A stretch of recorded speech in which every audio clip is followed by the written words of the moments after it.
Cool, right. We're here with Derek Lamont, not Lamont. Correct. Just to be Good clear. start. Thank you.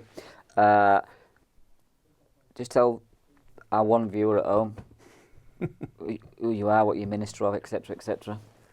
Once I start, he'll just switch off, so there'll be no one.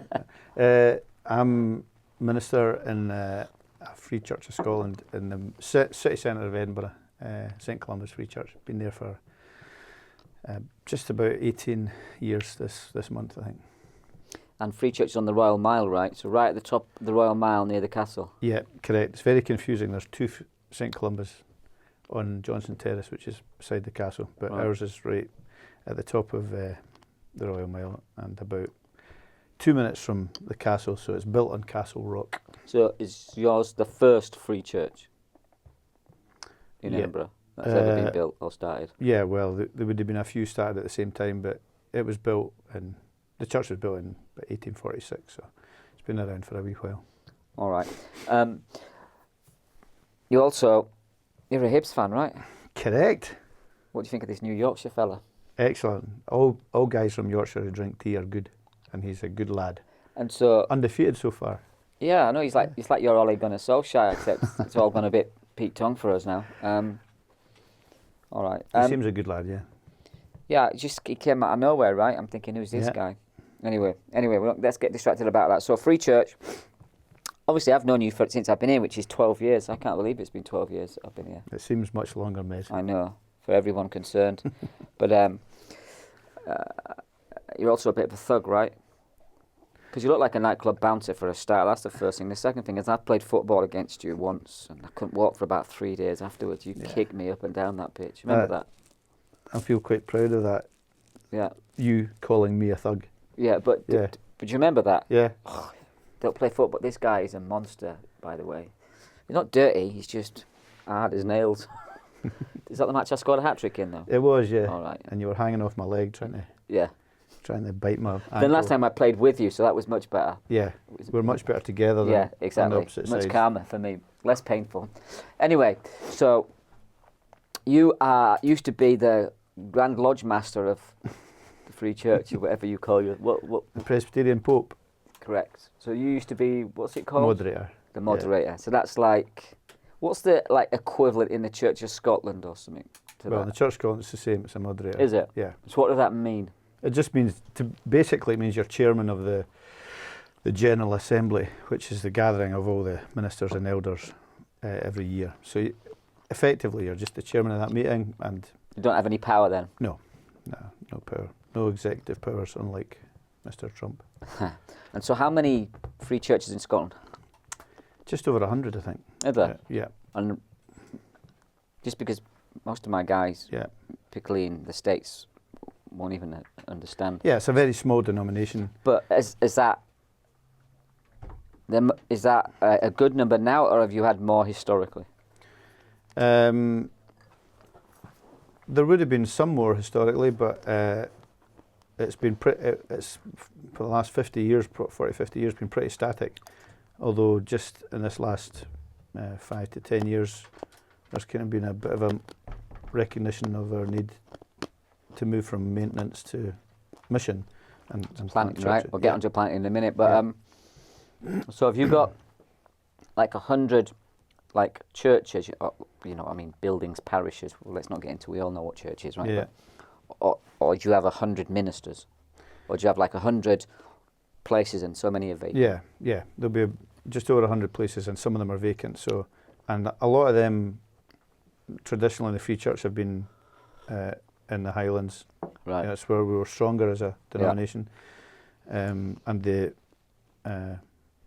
urban kind of belt, Edinburgh, Glasgow, hasn't had so many. So we want to be strong in the rural areas, but also grow and develop congregations more and more in the urban belt. So have you got a shortage of young guys coming through?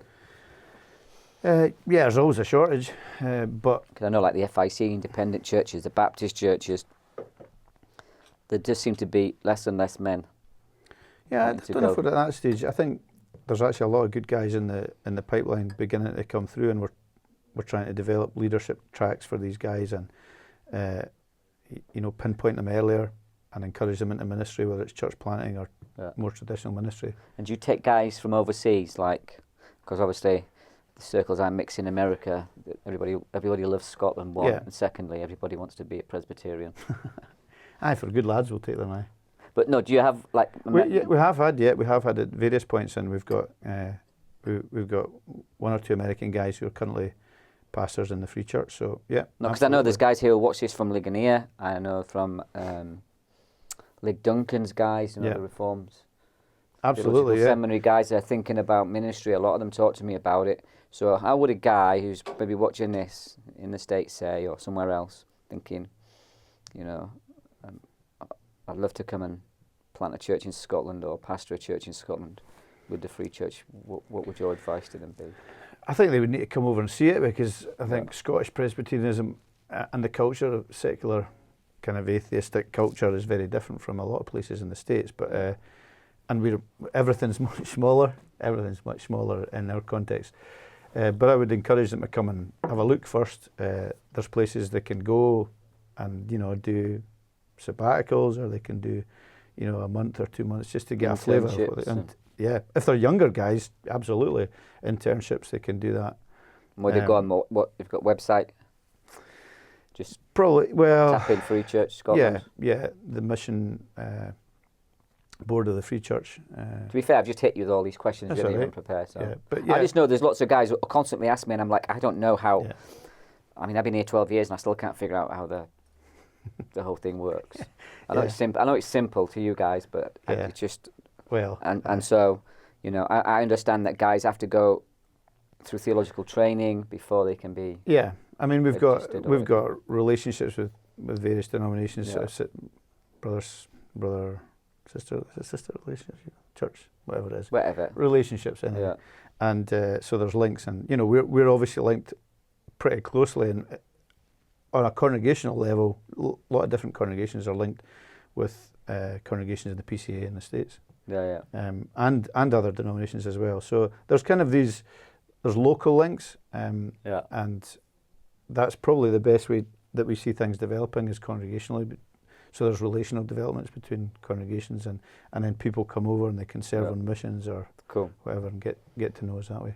So Derek Lamont's his name. Don't call him Lamont. Didn't like that. Lamont.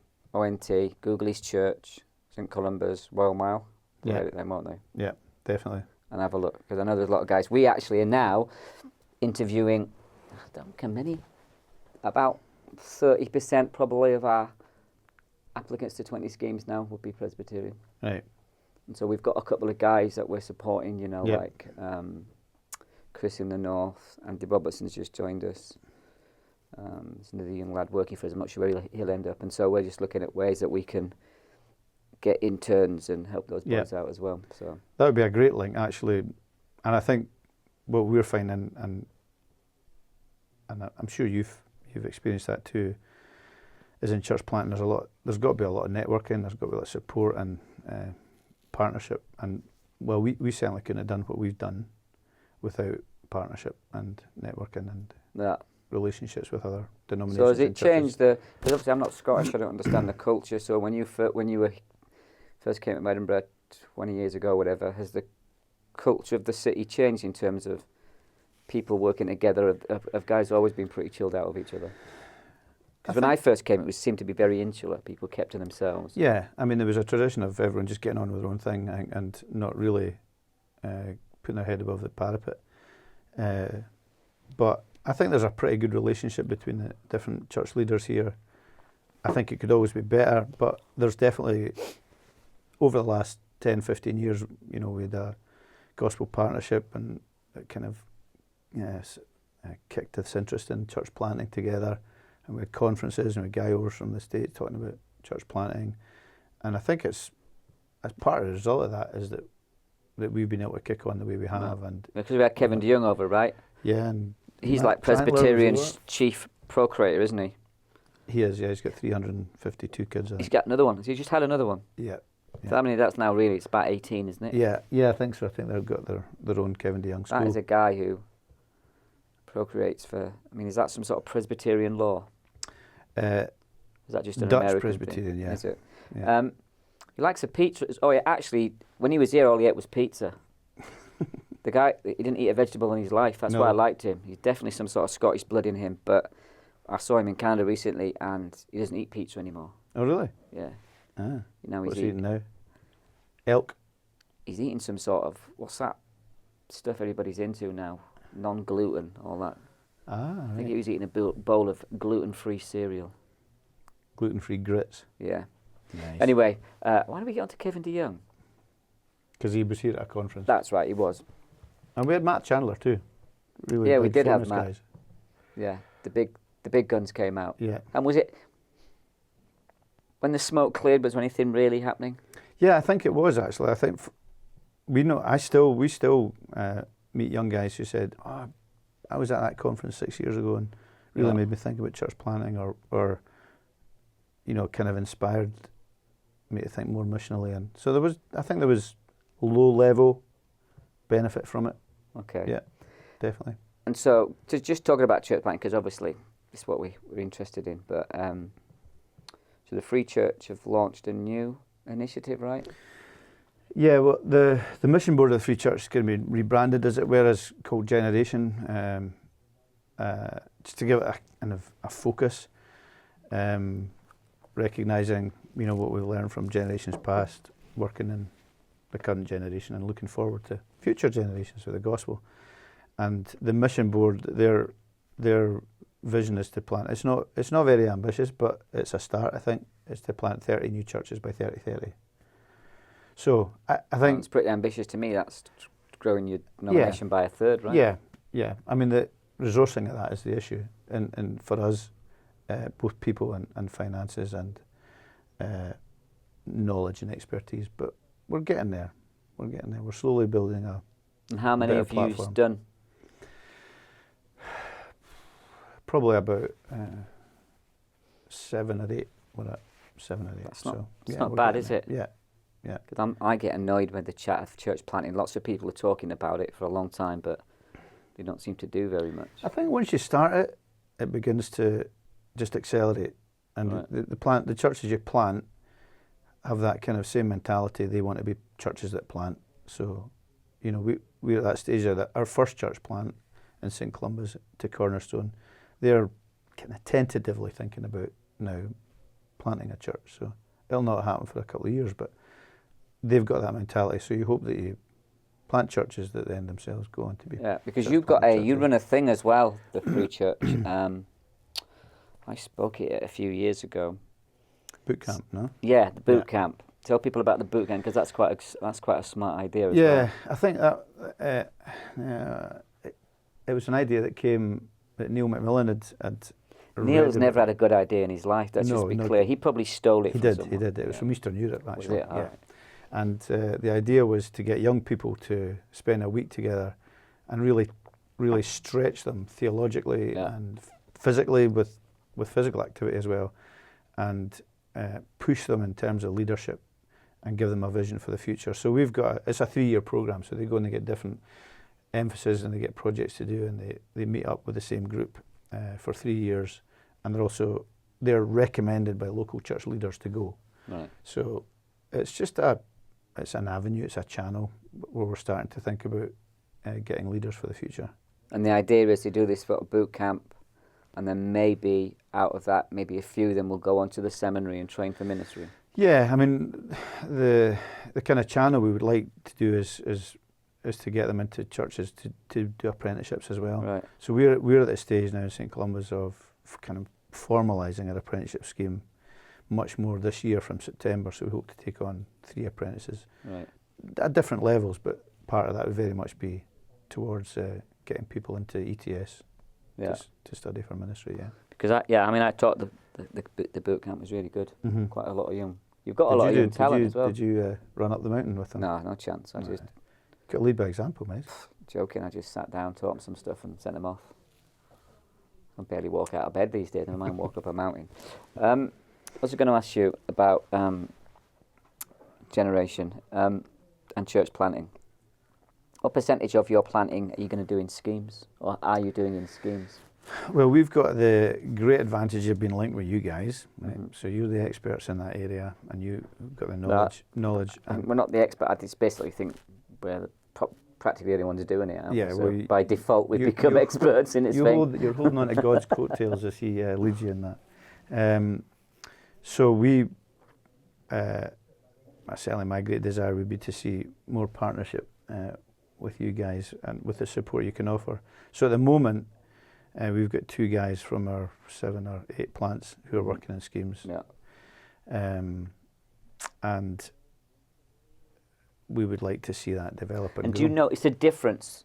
Look, all ministries hard. We're not saying anything's harder than the other, let's be clear. But just notice the difference in, like, their plant, say, compared to a sort of city centre plant. Do you notice the difference I in work for a terms? city centre plant seller.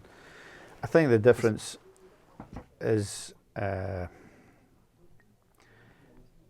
you're really strictly focused on a specific demographic that's very close knit, and it's you're not going to be getting people coming from all over, Christians that maybe won't have a vision to plant a church, and your growth is going to have to be conversion growth, and that's hard, and there's a huge amount of discipleship at that level, and involvement and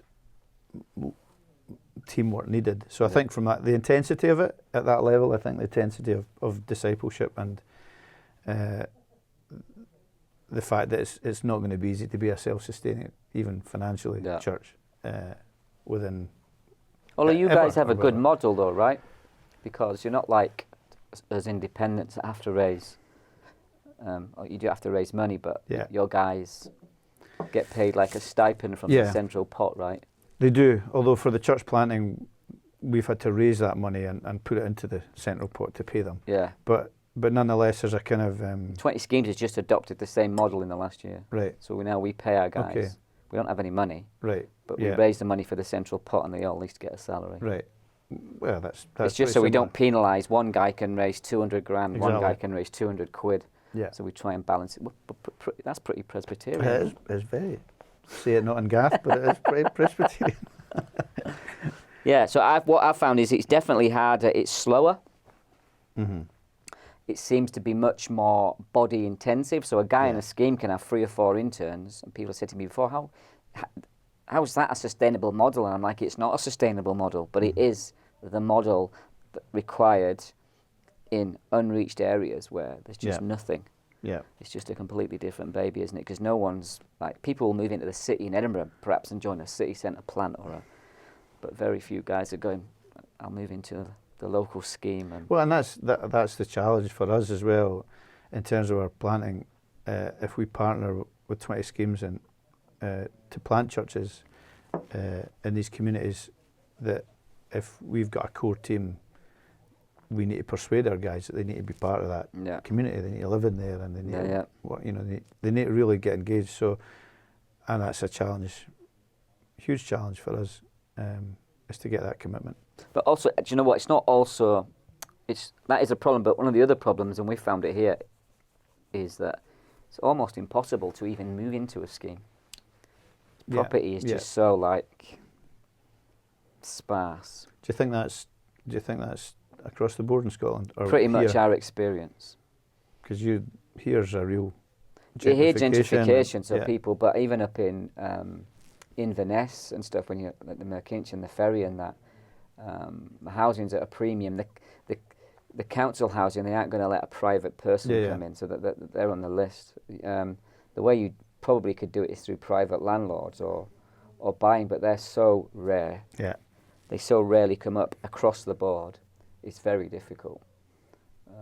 Renting's market's tiny, isn't it? Yeah, and even here, a house goes on the market here and it's gone in a day. Right. Right. But I know that's gentrification, but I mean, it's a general rule. So it is. We do want people to move in, but there are lots of difficulties to it. But yeah, it's fascinating to me to observe the difference between a city centre plant, rural plants, and scheme plants. Mm-hmm. Just as a matter of interest, because someone was asking me the other day about how quickly should you get a team together and have your first Sunday service. we found our average, and it's not a law, it's just average, for our 6 or 7 now across Scotland is about 3 years. Right. From the minute you sort of move in and begin to the minute you launch your first Sunday service. That's not a law. I don't have any law for starting, but there seems to be an average. Is that about what's your experience with your guys? Yeah, I think we've got 3 church plants. So the first 2 were kind of different. Neil, when he planted in Cornerstone, he probably reckons they took too long to get ready and start. And then Tom in Esk Valley, he thought their time was slightly shorter, and it was maybe a bit right. Maybe I'm speaking out of turn there, but I would have thought at least a couple of years for us, because planting from us is that there'll be a kind of core team from early on within the congregation, because we have generally done it through links with our city groups or our community groups, and so they would work together to, build the DNA and the ethos and do training and stuff. So I think everyone's different, but I think a good long run in, because our third church plant kind of got up and running pretty quickly, because there seemed to be a great demand and there's a lot of people, but it makes missional strategy and thinking really difficult to do once you're up and running, because all your time is taken doing the service and running. Now, how do we educate? And it's not just a free church phenomenon.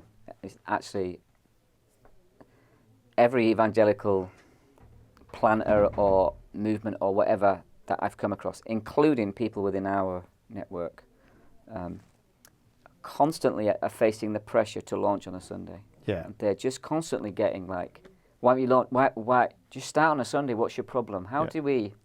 And it does seem to be a generational thing that the sort of older generation just don't quite comprehend. They find it suspicious that why wouldn't you just open on a Sunday, preach the gospel, and get on with it? Why are you taking these? They seem very suspicious of the word missional. Yeah. Long term, they seem across all of our sort of theological flavours. One, why do you think that is? And 2, how do we help our planters not be sucked in too much to the pressure of that, and educate some of our older Christians? And often a lot of them will be other pastors or elders. Yeah. I mean, I suppose it's multifaceted. There's the visual thing. You need to be seen to be doing something. Yeah. So that's one thing. There's a massive pressure on a planter, right? Yeah. And results, and maybe if they're getting funding, their funders are saying, well, what are you doing, and how many have you got, how many conversions have you had, and things like that. So that outward manifestation is the church service, I guess. But along with that, it's that whole definition of church as, or gospel community as just the church service, as if that's all it is involved. Yeah. So it's moving away. Not that that's not important, of course it's hugely significant, but getting the grounding in that is really important.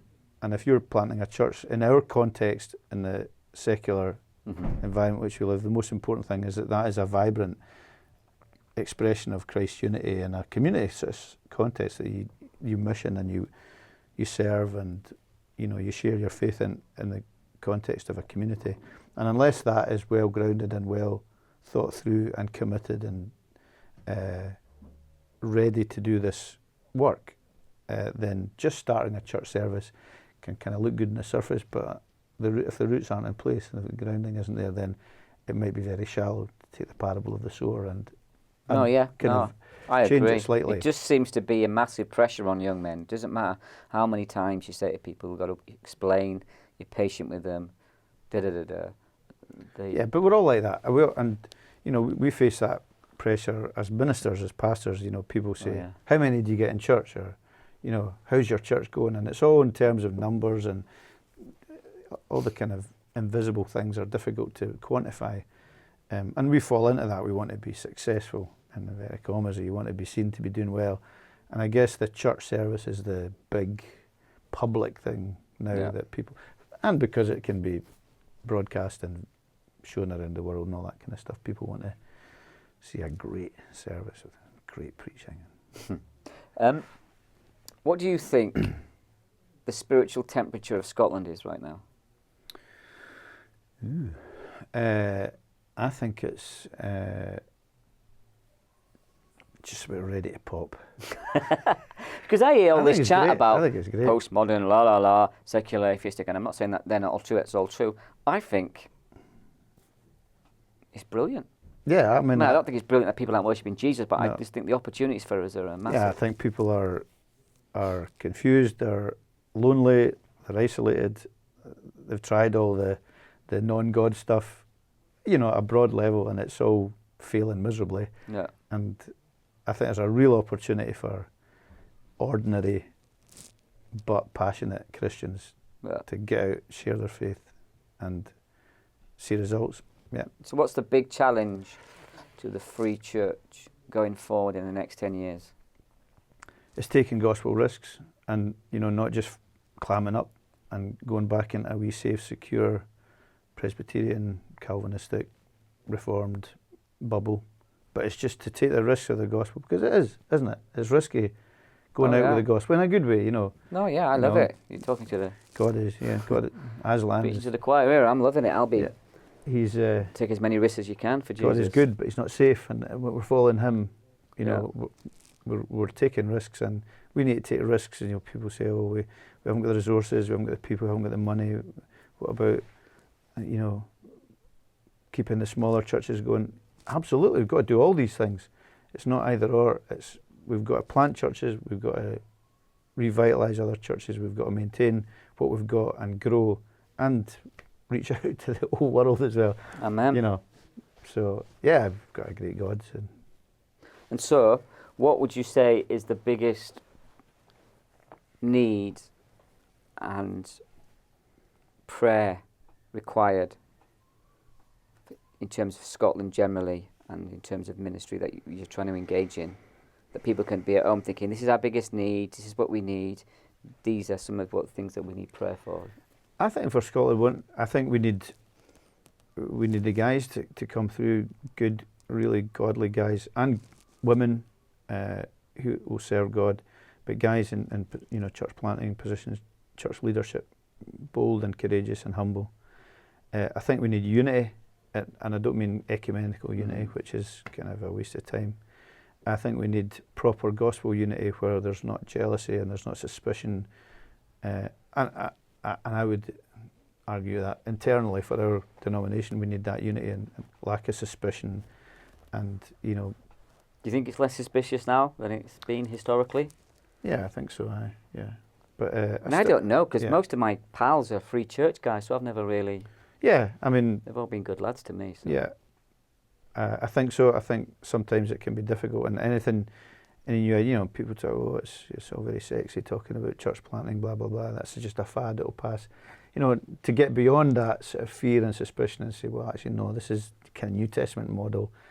And why do you think Scotland's such a cynical culture compared to the States? Because you go to the States, they're, yeah, man, praise the Lord, let's do it, go for your vision. You come here, they're like, shut up. That's because they all left here to go to the States. That is and true. Start something new. And but there is a sort of negativity. Yeah, it's because we're getting beaten 31-0 by England. We come back with 38-31 winning, and then they get an equalising. Do you know what? I was gutted. We can't win it. Because we're cynical. I am, I obviously Irish. I wanted Wales to do us, just so England wouldn't win. And then when I saw the result, I was boiling, because we could have won that if we'd have beat Wales. That's right, you could have. Because I thought Scotland is going to get humped, and then when I saw 31-0, I was like, "You've up." I turned it off. Did you? Did you watch the highlights? Watching the Man City game instead. Oh. But, I just noticed interesting that the culture is very. It's not a culture that nurtures vision. No, Presbyterianism... No, I'm not talking about Presbyterianism, I'm just talking historically, about... Historically, it's quite a... I don't know why particularly, but it seems to divide and separate. We're great at splitting apart, not so great at coming together. But historically, you've had some big hitters here who are men of vision. Yeah, absolutely, and I think we're in a great place as a denomination. If we work together and trust and serve one another by serving Christ by serving one another, we've still got reach into the whole of Scotland as a denomination. generally, Yeah. we have, and that could be really significant. And Do you have free churches overseas? yeah, one or two, but the mission work now, we want to partner with Indigenous guys in different places and build the work up that way and support. I'm assuming all the sort of American Presbyterian denominations all have their root here, though, right? So, Yeah, I guess so. Yeah. not that I know. I don't know Yeah. much about the history of it. I'm sure some boffin will write in and tell me something. But Now that sounds pretty good. They do. cool. Right. Just a quick one, just for folks who don't know what the partnership is between 20 schemes and the free church. Yeah, that'd be good for me to find out that too. We do have some sort of Yeah, I think at the informal assembly they partnership, didn't we, a few years ago? Yeah, they did. um, They did say they would like to. and which we do. And I mean, basically, it's not very formal. I've taught in the college a few times, or I haven't taught for a while. It tends to be we from the ground up, isn't it? Yeah, we support the local- guys on the ground. A couple of guys. I mean, I think with we the support guys that some you're guys. supporting, Yeah. I think it would be good to, with that foundation, to make it slightly more, formal and We will have it. embedded and We grounded. do have we have formal partnership agreements with their churches or yeah, whoever yeah. their body is. It just Yeah. says this is the nature of the relationship. So, but yeah, we have a pretty good one. Organic. Yeah, we tend to chill out and hang out together, not as much as I'd like to. Mm. If things are happening, people are coming to town, we usually just sort of share the love around. Stuff like that, nothing that formal. It's more friendship, really, isn't Yeah, it? and my son works. And his son works for us and generally lives on the edge of a nervous breakdown because he's the Yeah, accountant. tries to siphon some of your money towards the future. Yeah, good luck with that. Okay, I'm going to end it there. Thanks, Deco. So Pleasure, little Mez. cheeky, this advert for the free church has been sponsored by 20 Schemes. All right? I'll buy him a coffee. Nice one.